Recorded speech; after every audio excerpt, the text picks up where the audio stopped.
Hello, everyone. Welcome to another Atomic Mass Transmissions Live. I'm Will Schick, Director of Product Development for Atomic Mass Games. And today we bringing out the big guns, the big boy, the Hulkbuster. That's right, we're going to be painting Hulkbuster, who is the newest character to be revealed. Probably true, unless BK did something crazy that I'm not aware of today, for Marvel Crisis Protocol. This miniature is not very miniature, it's more of a bigature. So I'm just going to get this camera off of me. We're going to dive right in. We're going to get painting. Even though we've got 2 sessions, so I'm going to be back next Tuesday finishing this bad boy up. There's just a lot of ground to cover. So biggest thing here is that instead of doing a Zenith Prime like we normally do for the miniatures, I'm actually going to start with a silver undercoat. And the reason I'm going to do this is because I really want to do a semi-metallic effect, so similar to what you would expect from the actual Iron Man suit, car paint job, stuff like that, where it's not a metallic color, but it has the metallic like undertone to it. And this is really easy to achieve for the most part. It takes a little bit of work and effort, but the biggest thing is starting with a metallic undercoat. In this case, I'm going to start with silver because I'm not going to do red. So if you wanted to do a red, I would probably recommend using gold as your undertone, which not only will make the gold parts easier to paint, but also will pair better with the red. If you use red over silver, you're going to wind up with more of a pink or a magenta. It's going to take more coats to get that really like nice hot rod red, so you're actually better off typically using golds if you want to do this kind of effect on reds using Translucence paints. The way that I'm going to do it today is I'm going to actually go off the Mark 42 suit, which is a pretty classic and iconic look for Iron Man, which is the black and the gold. I've seen a lot of people in the community paint their regular Iron Man that way. It's a super awesome look. Dal suggested that as we were talking today about Hulkbuster and what I was going to paint, that maybe we should do the black and the gold version just for something different. I think it's going to look really stark and stunning. Stark. That's a pun that I didn't mean to make, but I did on this Hulkbuster. So that's what we're going to do. And the way we're going to start is pretty simple. I'm just going to grab some black airbrush paint, similar to, so if I wanted to do red, those of you who watch the stream, I love this model Air Red. It works really well. This is what I would use over probably a gold undercoat if I wanted to do the red version of Iron Man, like the classic colors. I'm going to be using a black airbrush paint, similar to this. I'm going to mix in a little bit of ink, and I'm going to create a nice translucent wash. Now, there's a lot of ways to do this. You could get actual translucent paints, sometimes called candy colors. Those are typically applied through an airbrush. If you had an airbrush, you could do that. That would make this process work pretty well and nice. You can use the airbrush paints, which I found work really well for this technique as well. So there's a lot of different ways to go about it. You can make your own wash and just glaze the colors over the silver. You want to take a lot of time to do that. It'd be really great to go. So there's plenty of options there. So with that, I'm just going to start blocking out our black colors, and we're just going to be off to the races. So this may take 1 or 2 coats, depending on how well it kind of covers up, how dark we want it to be. But I'm just going to go panel by panel, section by section, and knock out the colors. I do think painting a magenta or a pink, as someone suggested on the stream, would be pretty cool. He comes to get you with the loves, or maybe he's just riding in that gentleman style Hulkbuster iron suit. You know, Tony Stark. He knows how to woo the ladies, and that nice pink magenta kind of gentleman's color is very popular among folks that are popular among the opposite sex. But today we're going to do this black and gold because I think it's just going to be cool. Maybe Mini Stravaganza, I'll get a chance to paint a nice like magenta-y pink Iron Man suit or something else. Who knows? We got a lot of stuff that's coming from Mini Stravaganza. If you have no idea what that is, well, welcome to your first show, because I think we've talked it to death over the last week. And by we, I mean I. Mini Stravaganza is going to be the 9th through the 11th. There's going to be some awesome stuff going on. We're going to have a live panel to play covering Hulkbuster, covering Ms. Marvel, Kamala Khan, who also got showed off last week in all of her embiggening glory. So if you want to take a look at how these characters were designed and created and everything else, you're going to want to check out that panel. That's going to be on day 1. And there's so many other days that are going on, so...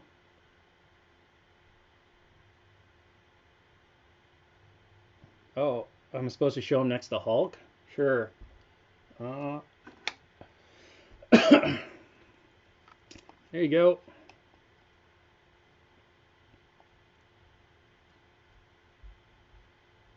Whee! So there's your little, can I do the square off moment? Because I can't actually like pair them up. Wow, there you go. Someone's going to get punched in the noggin.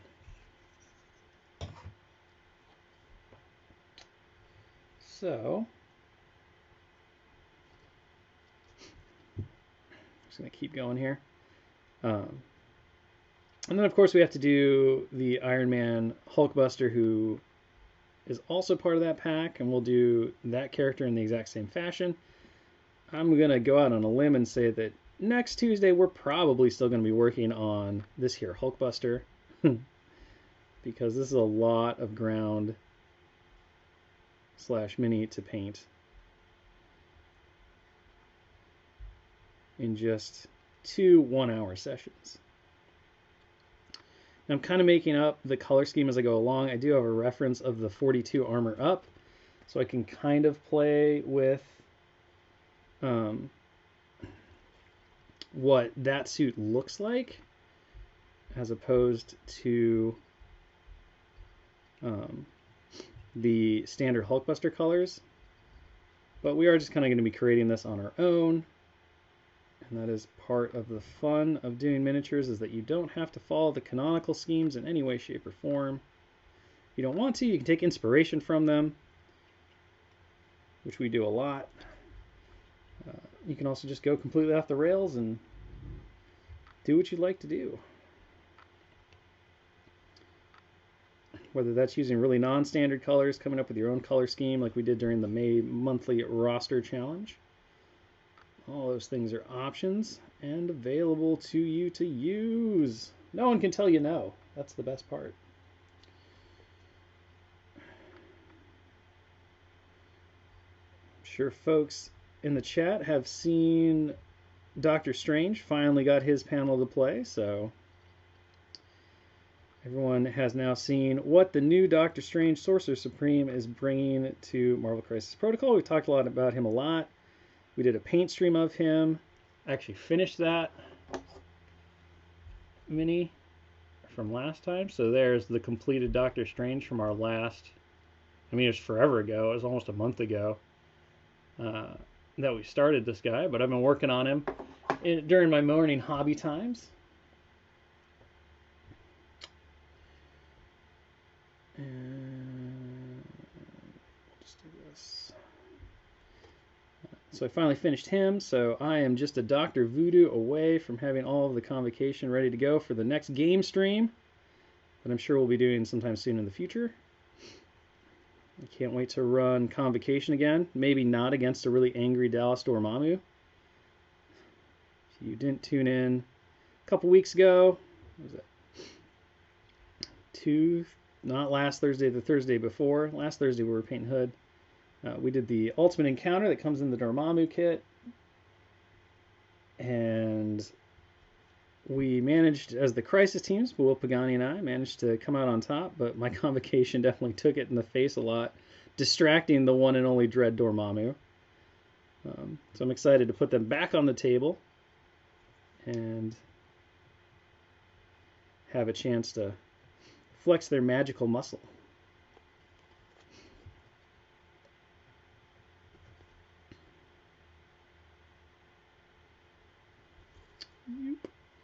All right. So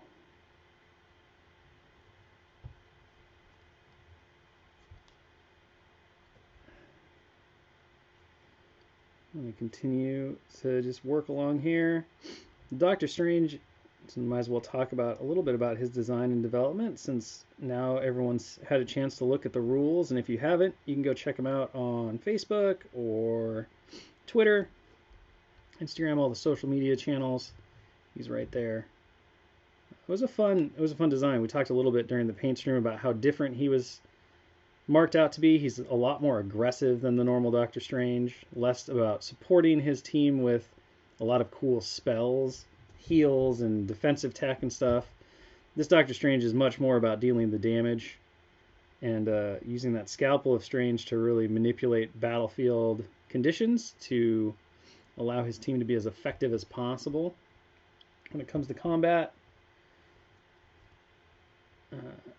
one of the big things that we did on that Doctor Strange initially that didn't actually work out was he did have a different version of the Eye of Agamotto, kind of trying to show his increased ability with it, but it didn't quite work the way we wanted to. And eventually Will Pagani got his way, and we standardized it with the original Eye of Agamotto ability, which I think overall in the end was a really great shift. But it made me sad at the time. Because I was really looking forward to the new version.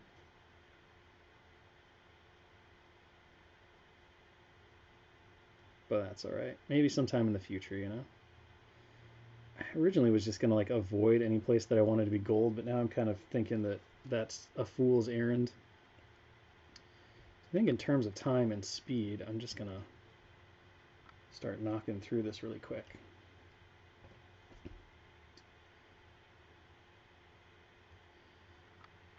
And we'll go back and do the golds later, which will be perfectly easy to do.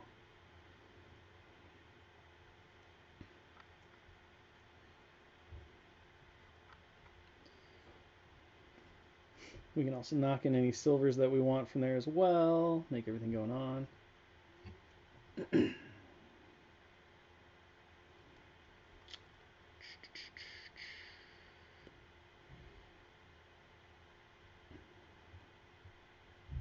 See, aren't you glad I did the undercoat beforehand? Or otherwise we'd just be watching me paint silver instead of just watching this be painted black.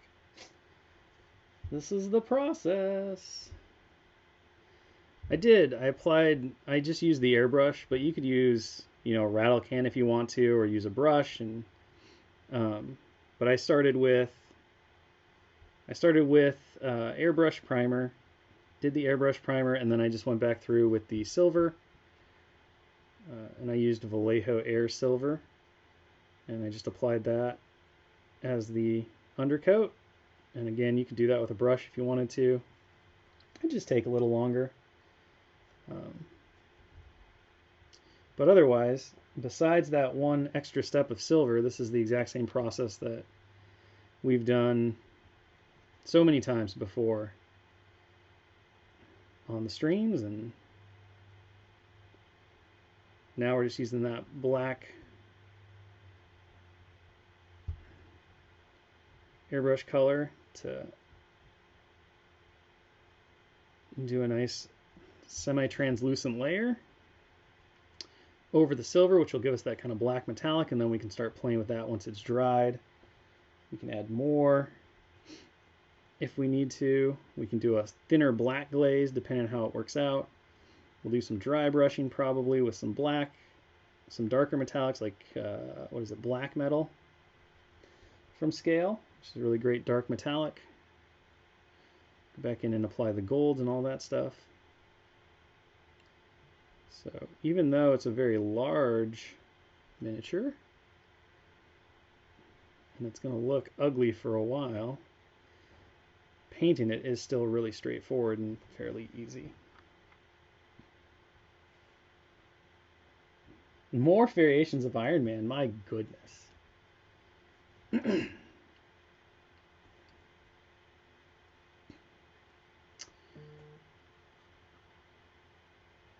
I think, this is the second version of Iron Man for Crisis Protocol. I think we're probably not going to see another version of Iron Man for a little bit. would never say never. There's a lot of versions of Iron Man, just like there's a lot of versions of Spider-Man and several other characters. As we talked about, all of them kind of represent these characters in different points in their story arc, and it's really fun to go back in and kind of reimagine those characters in different ways. Obviously, part and parcel to that conversation is the new Doctor Strange, but we've seen it with Amazing Spider-Man, Black Widow, all of those characters that we've done second versions of. So the future is very, very bright for that kind of stuff, and it is really fun. It's very fun from a creative and design angle to go in and say, okay, how do we make this character both very different from the current version, but also still very true to the feel and identity of the character in the comics, and sometimes specifically to the storyline that is there. So one of the big things with the new Doctor Strange, because we pulled from the semi-modern, it's not quite as modern as it might have been now that it's 2021, but at the time, a fairly recent Doctor Strange run where the Empiricool had stripped away all magic. Doctor Strange is having a lot of problems with his magical potency and stuff, and so Tony Stark gives him a spaceship and is like, why don't you go to space and figure it out? Which is a weird thing to do, but it's Tony Stark. And then that starts a whole series of adventure, and one of the big things that Doctor Strange learns in that arc, not to do too many spoilers, was, he learns how to craft basically his own arcane items. And so he has a forge, and he makes his armor, and he makes the scalpel of Strange. So getting to reference that stuff in the miniature design and the character design for the game was really fun and cool, and a nice way to completely show how that character was both different and grown from the version that we see before, which is, I would, hopefully kind of more iconic of a traditional Doctor Strange, right? The one that we see the most in both classics and other media and everything like that, like the quintessential Doctor Strange in a way.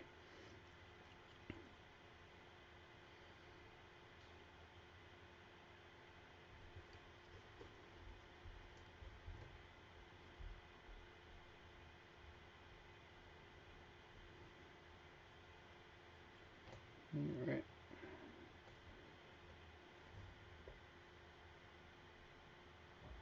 To what degree are the releases influenced by ongoing events, comics, and MCP? So our timelines are really long, just in general. We've talked about this a lot. To make a miniature for any of the games, you're looking at a minimum of 12 months if you can go really, really fast and everything works out well. And more realistically, comfortably 18 months from the idea for a miniature to the final version of that miniature being ready to release. So that kind of, while we do get great help from Marvel and the folks we get to work with on the licensing side, those timelines don't really translate into us being able to perfectly mirror or match things that are happening in kind of real time, right?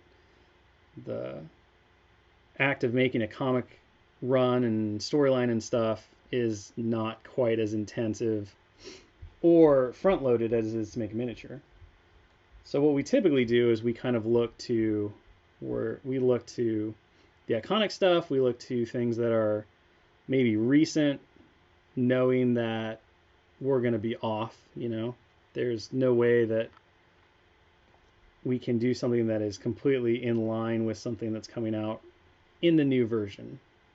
We talked a little bit about this last week too, but Crisis Protocol is our own interpretation of the Marvel Universe and those characters. We're not trying to make a one-to-one representation of for instance, the 616 universe or any other universe. It, by its very nature, it riffs a lot and draws a lot from the primary Marvel universe and continuity, but it is our own interpretation of it, which, maybe someday the dream will be realized and we'll get our own universe number. Who knows? That would be so cool. So it is always kind of different. It's our take on the things that we see and the things that are happening in the main continuity, but at a different rate and with our own lens on it. So in some ways, like, things definitely, we want to cover characters that are in the limelight in a way that makes the most sense, and we're kind of always paying attention to what is going to have the greatest resonance with fans of the Marvel Universe and all that stuff. What's going to work out the best. So those kinds of considerations and things are part of the tricky balancing act of knowing what to do next, where to go. I wouldn't say that the Hulkbuster suit is particularly relevant in terms of like the place that the Marvel media and universe is right now, but I think it is absolutely one of the coolest and pretty big iconic pieces of like Marvel lore in general. Whether that's from its first appearance in kind of the World War Hulk series, or when it reappeared in the Immortal Hulk run, or when it showed up in some of the Marvel movies. It's one of those things that people remember and you look forward to, and it's iconic and it's super cool, and you want to see it on the table. You want to be able to take command of it. So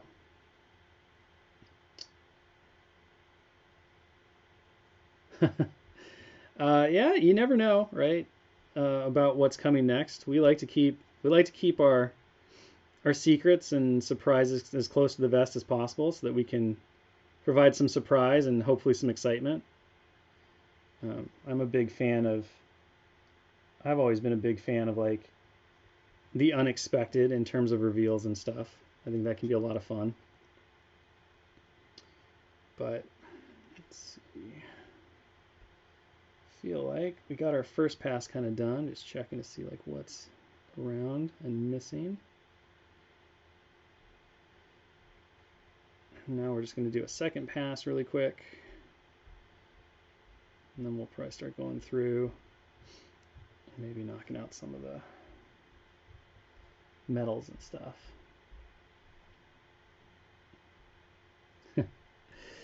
Immortal Hulk was a great run. I enjoyed that a lot. I haven't finished it, actually. I kind of got interrupted in my reading of it. I haven't gone back to it yet. But I was really enjoying it at the time. I thought it was a fun take on Hulk just in general. It had a lot of really great philosophy in it, which I'm kind of all in for. It was kind of weird. It had all the mystical like weirdness. I thought it was a very good run.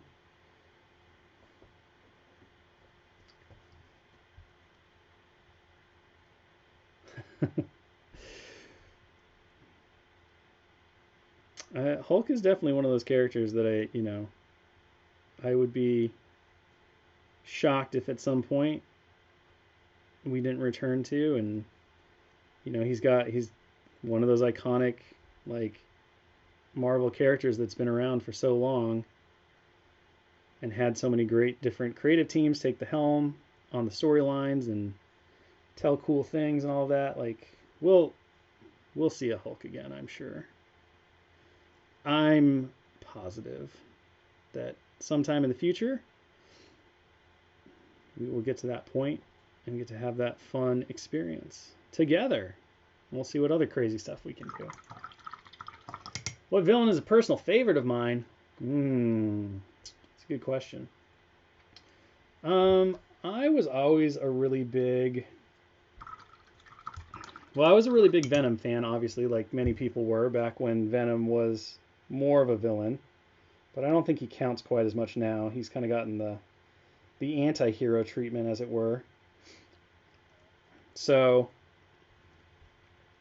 like, my favorite villain, I honestly, I liked Kang a lot in the comics. I thought he was a really interesting and cool, the different timeline versions of him, and the idea of this Time Lord that comes from the future and conquers the different things, how they interplayed. I think they did some really fun stuff with him in um, various Marvel media as well.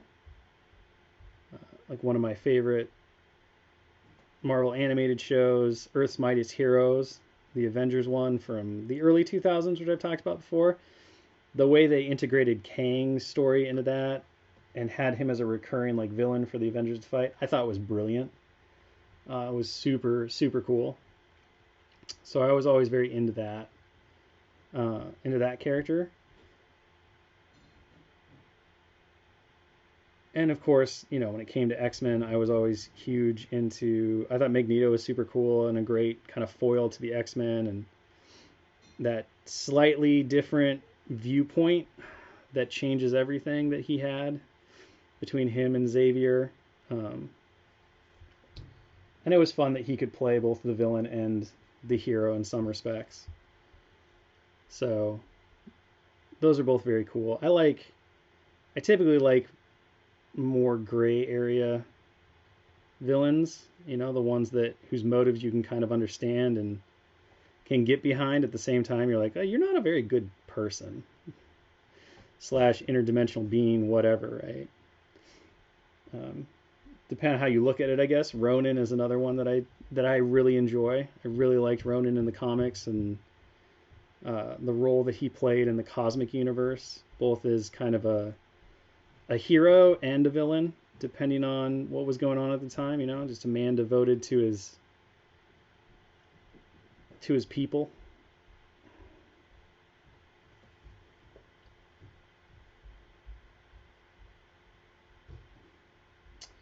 I think the What If series has been really fun. I think it is definitely delivering to me like what I expected from What If, and I'm excited to see where it goes next. So I thought the last episode was pure brilliance. I know there's a lot of debate and discussion about it, but to me that episode like absolutely nailed everything that I love about Black Panther, and uh, it was very cool. It was very cool to see like that realized and what T'Challa's true superpower is outside of the mantle of the Black Panther. I just thought it was great. And I know some of the spoiler reveals in it, people were like, I don't know, I feel about this. And that's fair. It was very true to the What If. Like, it didn't just change one thing, it changed a lot of things. And I thought it was brilliant. So, that's my take.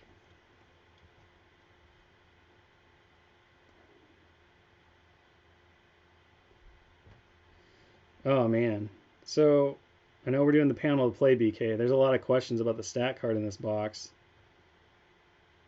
Should we just, confirm or deny the crazy fan theories out there?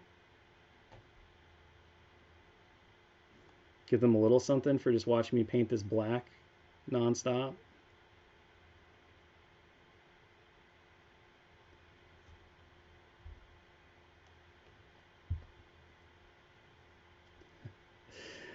See, it was over the top, but that's why I loved it, because that's what If is kind of supposed to be, right? It's one decision changing a little thing or changing everything. And I just thought that was great. So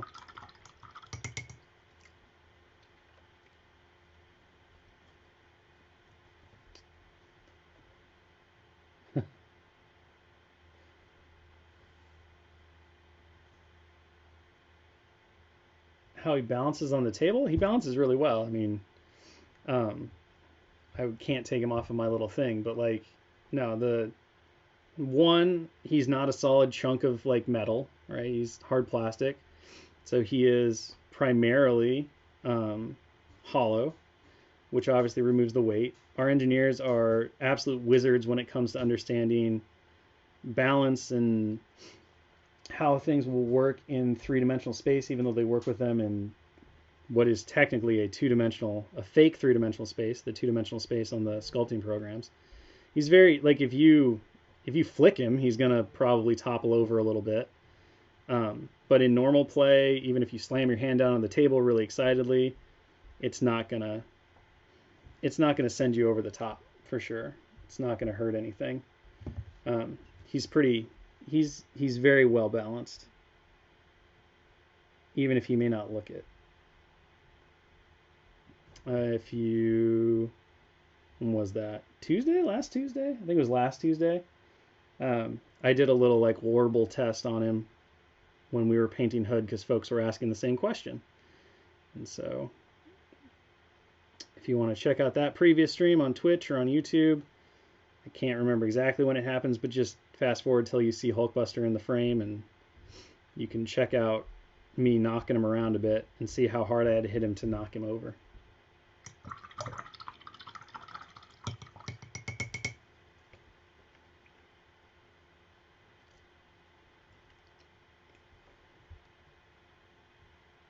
Oh yeah, there's definitely room to do some more. Okay, so we got the black like kind of nice and laid down.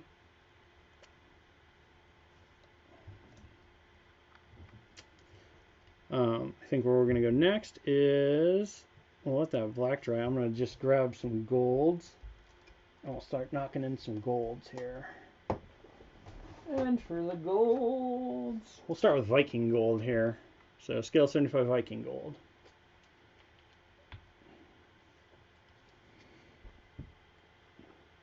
Yeah, we've learned a ton since even starting the studio and beginning to work on miniatures and hard plastic, and Marco and his team have done an amazing job in terms of growing their experience and skills, and every time they learn something, it gets imparted to Dallas and myself, and that makes us push farther on what we're envisioning and imagining from the concepting phase and how crazy can we get.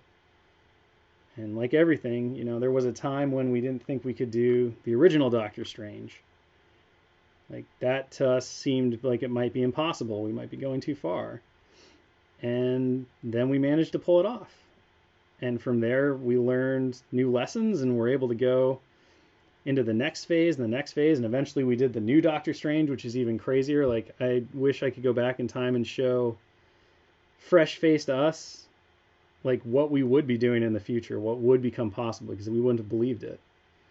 We'd be like, no way, you can't do that. You can't have him coming out of an actual portal in the ground. Like, that's crazy. Having this Hulkbuster doing what it's doing at the size that it's doing it is definitely something that I would have not believed was within our capabilities to do or anything like that. And yet here we are. So it's just like hobbying or anything else. Every step in the journey equips you for that next switchback, that next evolution of your skill and your abilities. And if you have a great group of talented people who are motivated and excited to continue to push what they can do and take risks and sometimes not succeed, but even in failure there's lessons to be learned. So learn the lessons and then apply them to the next project, the next thing that you do, and you're going to be better for it. I've learned a lot more from the things I haven't succeeded at than the things I did. But oftentimes it just comes down to like, are you willing to risk in the first place? And if you are, well, you might come out getting rewarded and you might not. You just never know. There's no extra parts on this, so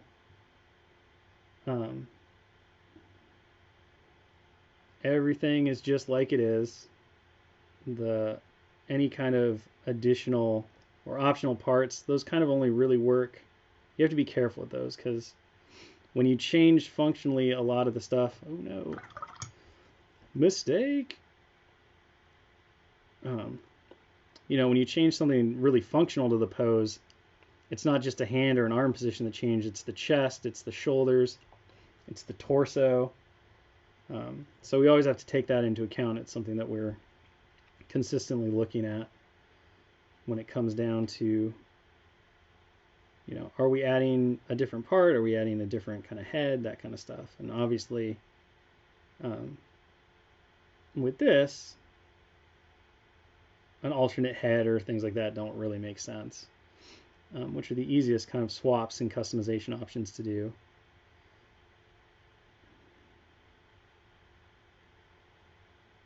Some silver there. Head knocked out. Deadpool is what happens when I go on vacation, and Marco and the team get left to kind of just dream big. But, Deadpool is a great example of that because we wanted to do a serious version. We landed on the idea of serious version versus goofy version, couple different head options, all this stuff. But in order to do that and do it right, we had to go in and we had to do additional torsos, right? The bend of the torso and how the leg goes and all this stuff were required to change to make the pose make sense, in accordance with how your body would be in motion based on what you were doing. So that was a really big alternate, and we felt like it was definitely worth it because that character does have very unique sides to his personality, and I think people identify very differently with that character based on their favorite version. And so we felt like that was just really, the juice was worth the squeeze. And then there are times where, that may not be as true. Hulkbuster is Hulkbuster is Hulkbuster. So let's make the most dynamic and exciting Hulkbuster we can and not worry so much about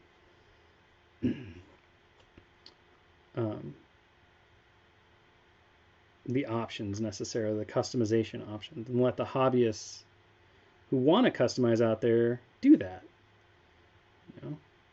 Even as simple as taking off the, if you don't like the big jet clouds, you don't want them up as high. I don't think it's going to be that hard for anybody to just remove those from the feet and then come up with a different way to mount him on the base. And that's another part of our consideration too. Like, well, we're going to go with this pose, but we know that people out there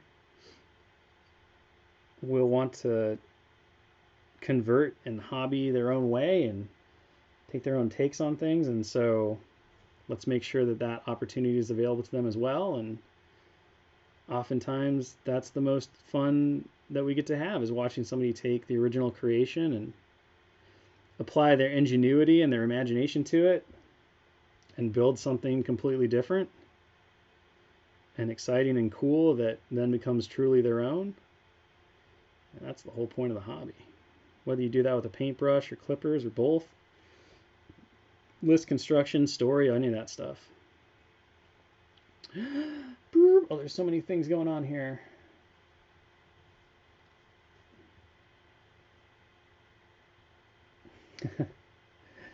Yeah, I don't know. Deadpool can be whatever you want Deadpool to be, right? I think that's part of the appeal of that character, is depending on when you met him and what you loved at the time, that's the version that you like probably the most. Whether that's the goofy version, the super goofy version, the not at all goofy version, whatever.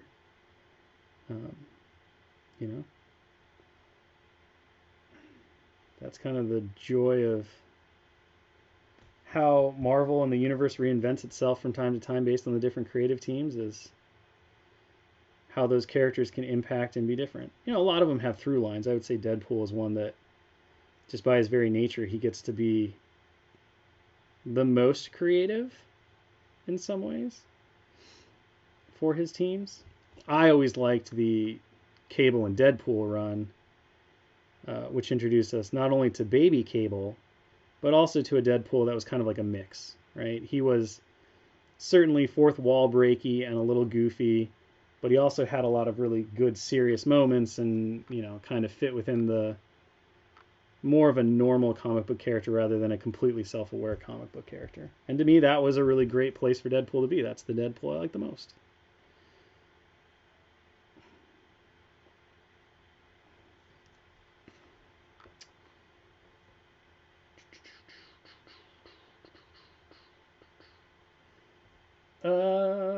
Somebody asked about Translucence.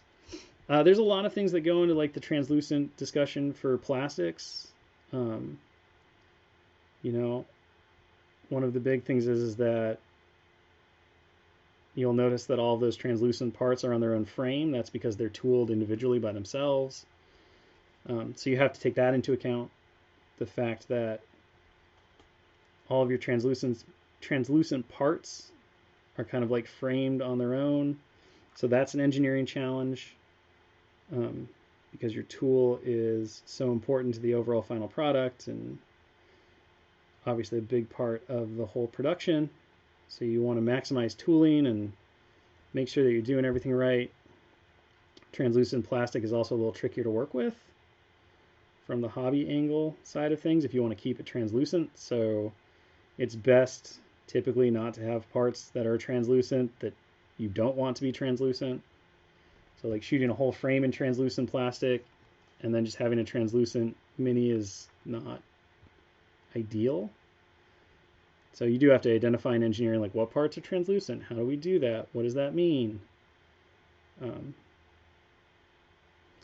So again, it's like everything else, right? It just comes down to how you're gonna do it in a way that maximizes everything involved and creates the best final experience. And I think there's a time and a place for it, as with everything.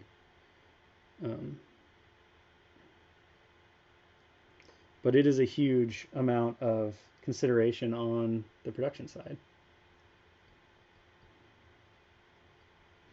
What is the word? I don't know. BK won't let me talk about it. I mean, he's there. He exists. I have him. He's right here. There's my arm. There's little Iron Man. Little Hulkbuster Iron Man. Hanging out next to Big Papa Hulkbuster Iron Man.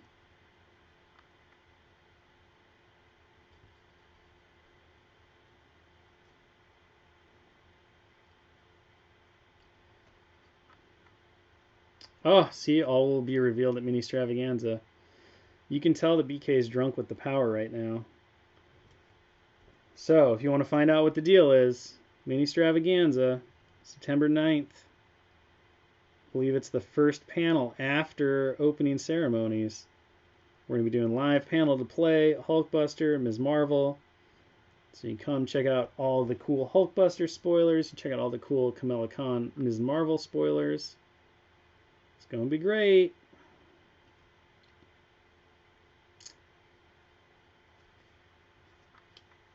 It's too cool to reveal on a regular stream.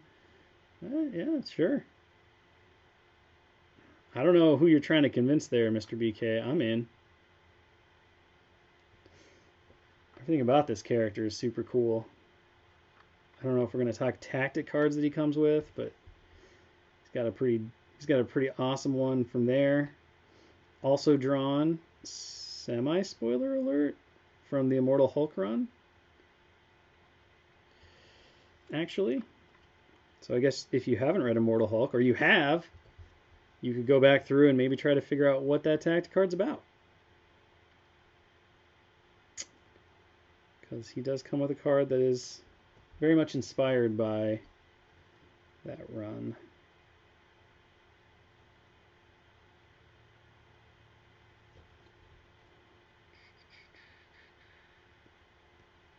Gosh, I spent like all this time just painting the blacks. This is probably the most uneventful paint stream ever, but there's just so much Hulkbuster.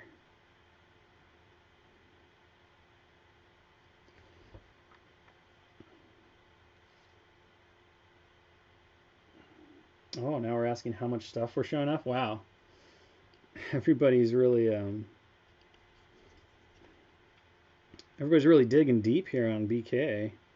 How many things specifically are we going to show off? Fair number, I would say. Got a lot of cool stuff planned.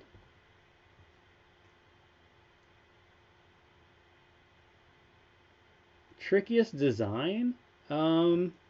Lizard? I don't think that Lizard caused Marco and the team quite as much consternation as you might imagine. I'm trying to think here, like, what was one that, to be fair, the original Dr. Octopus was one that really gave Marco some fits way back in the day. Because of the tentacles and how they broke down and trying to minimize the appearance of seam lines and stuff like that, which is something that we take very seriously, not losing detail on the mini itself. So I remember that one being on his board of like, oof, I got to get this right. How am I going to do it? So that was one. But most recently, like most complex one, that's a good question. You'll have to ask during Mini-Stravaganza.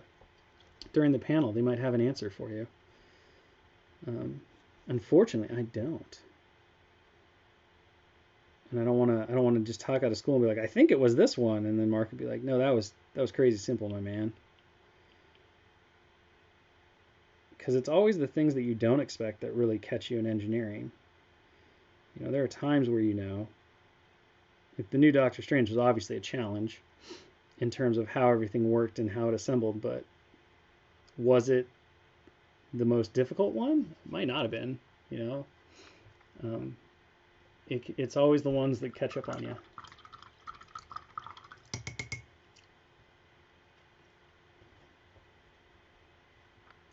Well, I mean, I'm sure Marco now would tell you that, you know, Doc Ock is a cinch, but many years ago, many moons ago, when we first started, like I said, you know, we didn't have the experience that we have now, and we didn't have the institutional knowledge that we've gained over trying and doing things, and that just changes everything.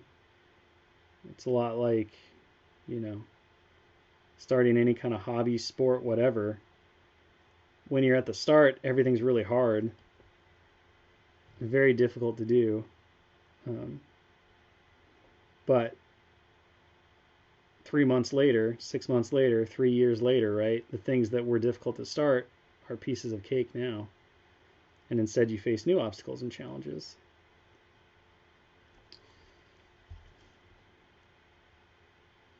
And that's good. That's a sign of growth and improvement.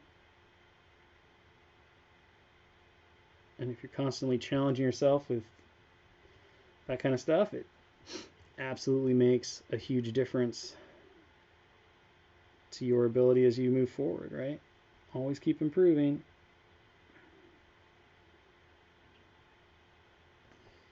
All right, so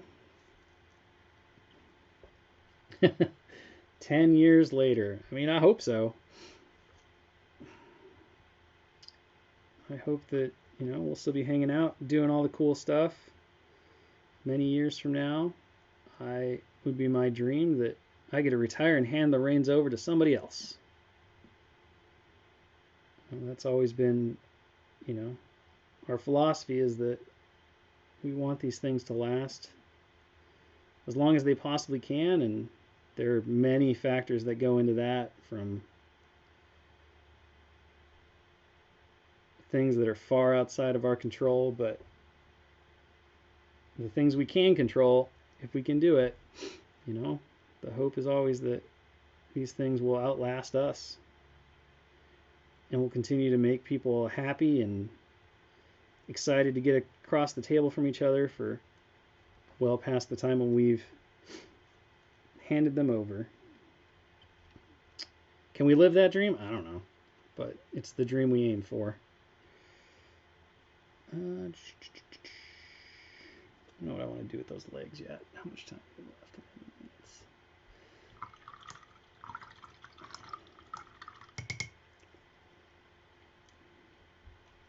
Grab a little bit more gold here.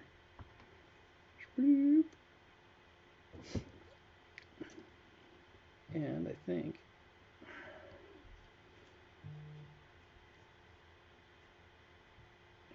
we'll we're going to go... I'm just trying to think how much of this leg I want to be gold. I think we're just going to go in and do it. Iron Man often has a lot of gold. Or slash yellow. It's not really gold in the comic book, but it's supposed to be gold. So we're just going to go in there and do it. We're just going to go nuts. Why not?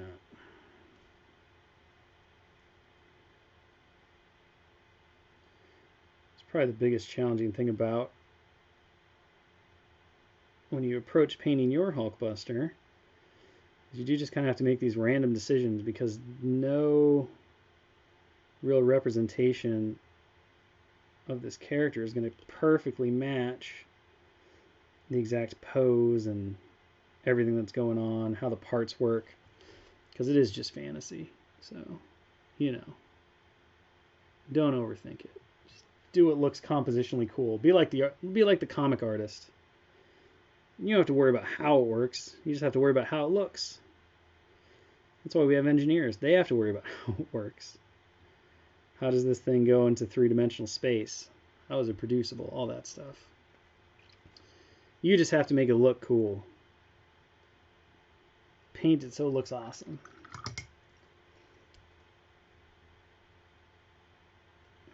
It does need more gold. I agree. I mean, if I'm not too careful, I'm going to wind up being like, it needs all the gold. And then it'll be less Mark 42 Iron Man and more Gold Man? I'm not sure which Mark is pure gold, but I'm positive there is one.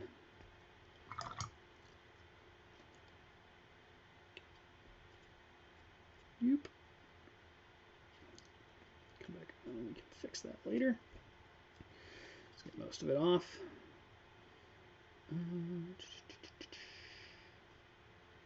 Yeah, that's fine. Come over here. Hit this side of the leg now. Knock it in.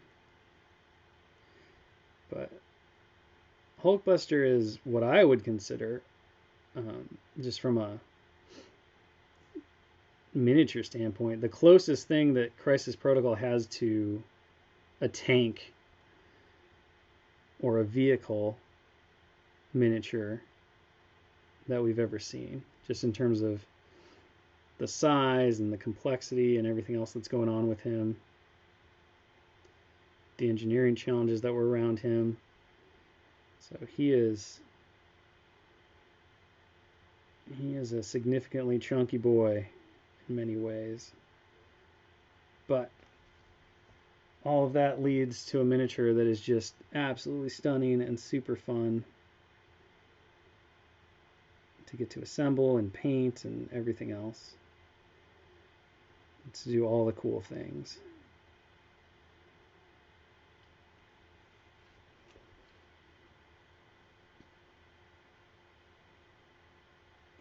Green and purple would be pretty good. I like it. I like it gooey chewy.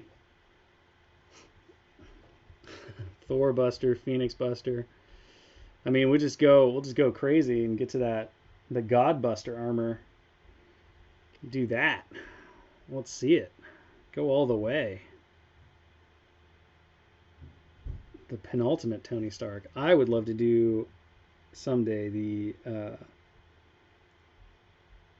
Fear Itself armor. But of course, I've talked a lot about how much I love Fear Itself. But doing the Uru armor that he wears, well, not quite as as physically impressive. I just love the design of that suit. I think it looks super awesome. All right. I think we're getting pretty good, so I'm just going to continue on probably over the next...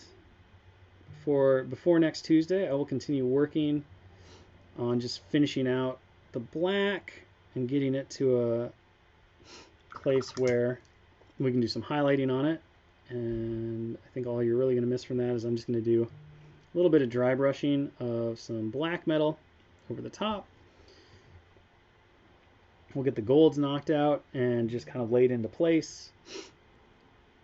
And then we'll do the finishing work on washing the golds, highlighting the golds, doing some of the glow work, all that stuff. And hopefully we'll be able to kind of like knock this thing out